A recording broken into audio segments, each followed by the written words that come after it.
to answer your question about, do I buy my first home or do I buy my first investment property?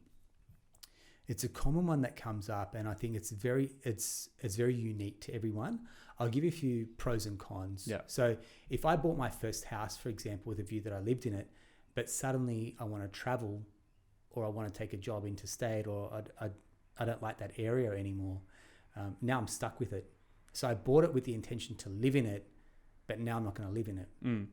And then if you're not living in it, it's just eating on what you still have to pay for it. Well, you put a renter in there, and Yeah. they're going to pay your mortgage, right? But that property was never bought with the intention as an investment property. So it was bought with the intention for you to live in. You move into it, you generally spend, I don't know how much on like renovating the property to make it stylish. So it's sucking up all your money for not much of a return. Yeah.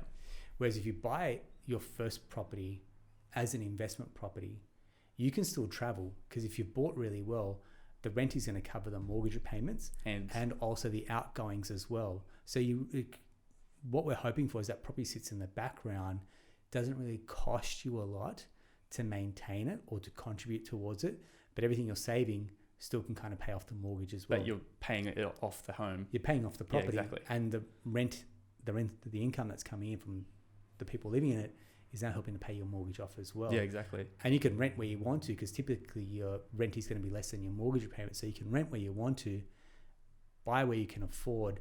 It's what they call being a rent investor. Yeah. So rent where you want to live, buy where you can afford to. It's a perfect model until you get later in life where you go, now I know where I want to live. I want to put down roots. I want to settle down. Yeah. I think when we got married, we moved every year.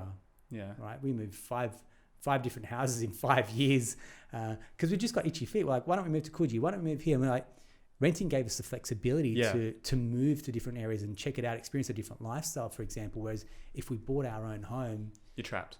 You paid a lot of money to call somewhere home, which after a while you may not want to call home, or you outgrow. Especially at a young age, like you might not even want to live in Australia. Mate, it almost goes back to our point about uni. Like you don't know what you're studying, and that may take you on a different path. You bought a property, but it may not suit you in the next few years as well. But you spend a lot of money. It's hard to sell. It's hard to offload.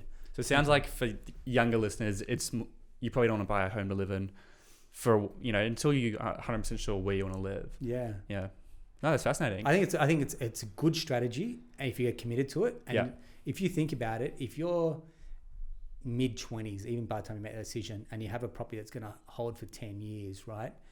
By the time you're mid-30s, that property potentially could double, right? And now you're in a position where you could take that property now, leverage that property to buy your own home.